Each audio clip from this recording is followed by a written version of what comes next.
A veteran, thrown out of a restaurant for his skin color despite his service, shares his humiliation with his son. The next day, a crowd and cameras gather, and the owner's excuses crumble under the weight of the veteran's dignity and resilience. What happens next will shake everyone. Let's rewind to the beginning. Paul Walker, an elderly black man, enters the restaurant with a slight, noticeable limp. His eyes, though aged, are alert, carrying decades of experience and quiet wisdom.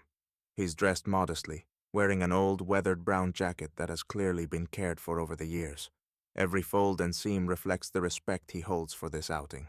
Over his chest, just above his heart, hangs a service medal, a small but proud testament to a life marked by bravery and sacrifice. The medal shines subtly, a reminder of his past service and personal pride. Finding a seat by the window, Paul takes in the view of the busy main street outside. The world beyond the glass moves swiftly, with shoppers and passers-by weaving through the early evening lights of the storefronts. As he watches, his expression softens, as if he's looking back over his own life, filled with highs and lows, victories and struggles, each memory a passing face on the sidewalk. A young waitress approaches, her eyes gentle, her smile warm and genuine. She welcomes him with a polite greeting, without a trace of judgment or assumption. Paul feels a warmth in her kindness, a sense of respect that makes him feel, if only briefly, truly seen and valued. He places his order, savoring the rare feeling of simple peace in this public space, anticipating the comfort of a warm meal and a quiet moment of reflection. But the calm is broken when Mr. Taylor, the restaurant's owner, notices him. Tall, with a proud posture and a critical expression, Taylor casts an unwelcoming gaze in Paul's direction. He hesitates for a moment before walking over, each step measured, his expression one of guarded hostility. He stops just before Paul, and with a falsely polite tone that barely conceals his disdain says, "This restaurant isn't for everyone. We like to maintain a certain atmosphere here." His words are sharp, his tone clipped, and his eyes betray a bitterness that goes far beyond mere displeasure. Despite the sting of the words, Paul keeps his composure. He raises his eyes to meet Taylor's, explaining gently, almost imploringly, that he only wanted a meal and a bit of rest.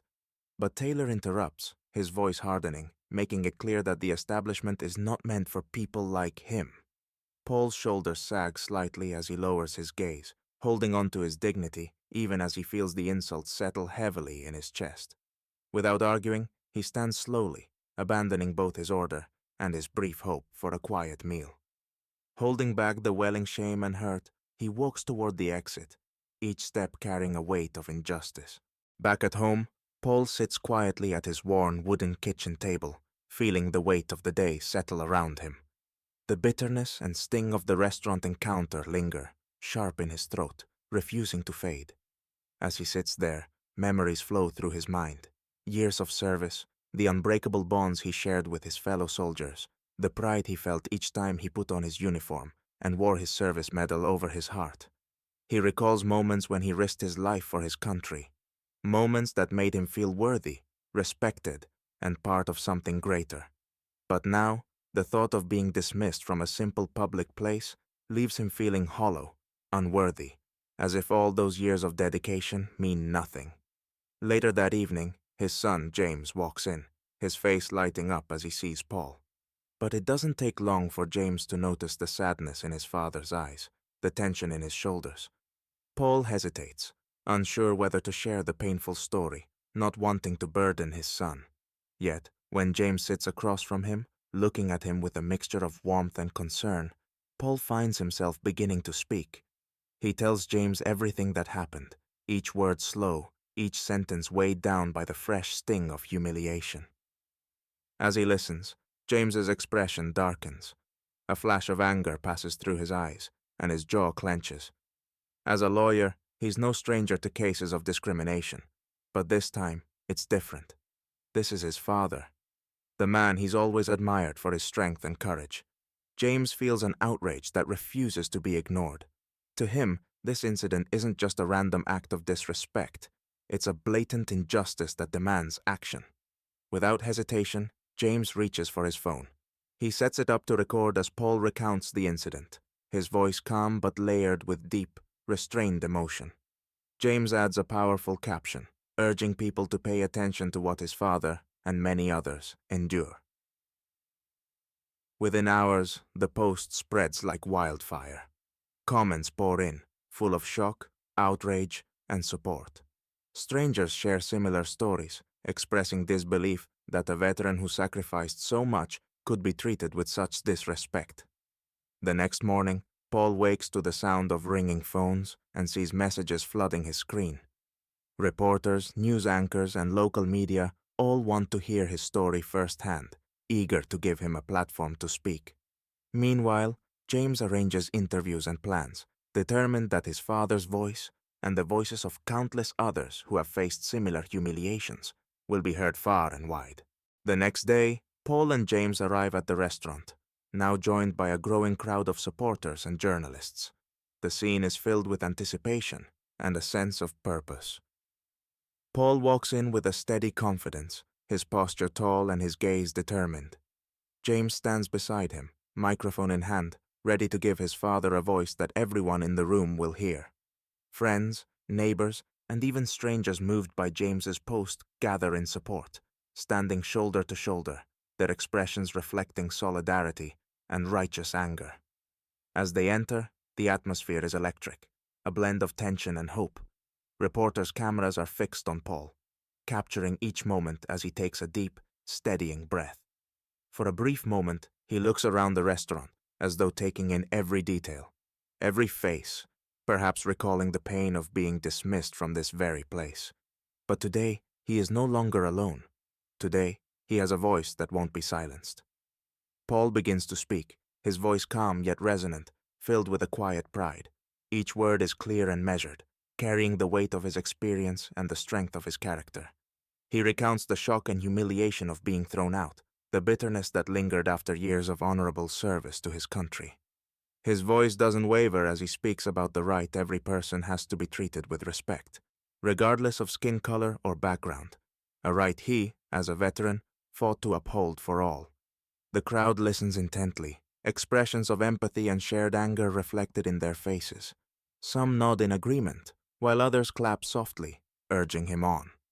The support of the community is undeniable, a strong, silent rebuke against the injustice he suffered. Among the crowd, people share knowing glances, feeling a collective disappointment in the actions of the restaurant owner, Mr. Taylor. Watching from the back, Mr. Taylor shifts uncomfortably. His initial confidence fades as he realizes the gravity of the situation. Customers whisper to each other, some gathering their belongings and leaving the restaurant in protest, vowing never to return. Feeling the pressure, Taylor finally steps forward, his expression faltering as he tries to justify himself. He speaks awkwardly, framing his actions as unconscious prejudice, attempting to downplay the incident in the hopes of quelling the crowd's anger. But Paul doesn't allow him to finish. With quiet strength, he steps forward, meeting Taylor's gaze directly. "Excuses won't change what happened," he says firmly, his voice carrying a powerful message. "An apology means little if it isn't backed by true understanding and genuine change. Prejudice, unconscious or not, has no place in any corner of our society, and it's time we stop accepting half-hearted excuses for it." The room falls silent for a beat, absorbing the impact of his words. Then, applause erupts, thunderous and filled with energy. People call out, demanding a sincere public apology from Mr. Taylor, insisting that he recognize the pain his actions have caused. Paul's stance remains firm, a testament to his dignity and resilience. In this moment, he stands not only for himself, but for countless others who have endured similar indignities, demanding a future where respect isn't an exception, but a standard. Under the pressure of an outraged community and public criticism, Mr. Taylor finally steps in front of the cameras and apologizes to Paul. His voice trembles, and he admits his mistakes, promising to change the restaurant's policy to ensure fair treatment for all patrons, regardless of skin color or social standing. This apology marks the beginning of change. However, Paul and James aren't satisfied with just an apology. They decide to use the newfound attention to achieve even more. James suggests creating a support fund for elderly veterans who face discrimination. He begins actively organizing the effort, enlisting local activists, volunteers, and sponsors to help those who've served but now need protection and respect.